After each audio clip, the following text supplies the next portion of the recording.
দর্শক মণ্ডলী, আমাদের দেশে ফেরিতে যানবাহন এবং যাত্রী পারাপার প্রায় সবার কাছেই একটি পরিচিত দৃশ্য। যেমন পাটুরিয়া দৌলতদিয়া কিংবা মাওয়া কেওড়াকান্দি ঘাটসহ বিভিন্ন স্থানের ফেরি সার্ভিস। কিন্তু অবিশ্বাস্য মনে হলেও সত্যি, এদেশে সেই ব্রিটিশ আমল থেকে ফেরিতে করে রেল পারাপার হয়, যা আমরা অনেকেই জানি না।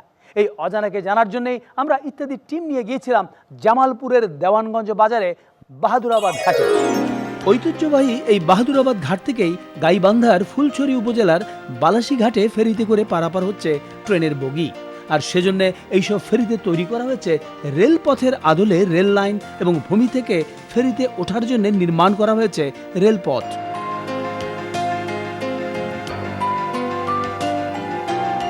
তবে প্রতিবারই নদীর পানির নাব্যতা অনুযায়ী ভূমি থেকে ফেরি পর্যন্ত এই রেলপথের উচ্চতা কমাতে কিংবা বাড়াতে হয়। এই ফেরিতে রেল লাইনের মতো করে মোট 13টি লাইন রয়েছে, এবং প্রতিটি লাইনেই 3টি করে বগি বা ওয়াগন রাখা যায়।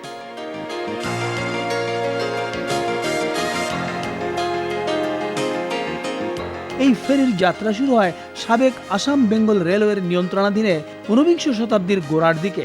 তবে বর্তমানে এই স্থান ছাড়া বাংলাদেশে আর কোথাও এ ধরনের ফেরি চলাচল করে না।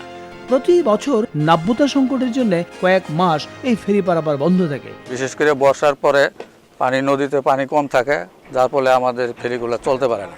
মিনিমাম আমাদের 6 ফুট পানির প্রয়োজন, 6 ফুটের কম হয়ে গেলে আর চলতে পারে না।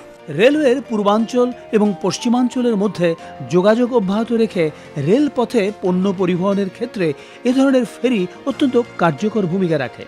যেহেতু বঙ্গবন্ধু সেতুতে ভারী মালামাল পরিবহনের নিষেধাজ্ঞা রয়েছে, সেহেতু রেলওয়ের নিজস্ব মালামাল, শিল্প কারখানার ভারী মালামাল, সামরিক সরঞ্জামাদি পরিবহনের জন্য এই ফেরি অত্যন্ত উপযোগী।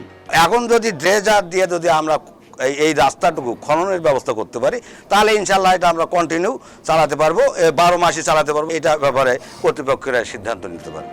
তাই নাব্যতা ঠিক রেখে সারা বছর এ ফেরি পারাপার অব্যাহত রাখা প্রয়োজন বলে মনে করেন সংশ্লিষ্টরা।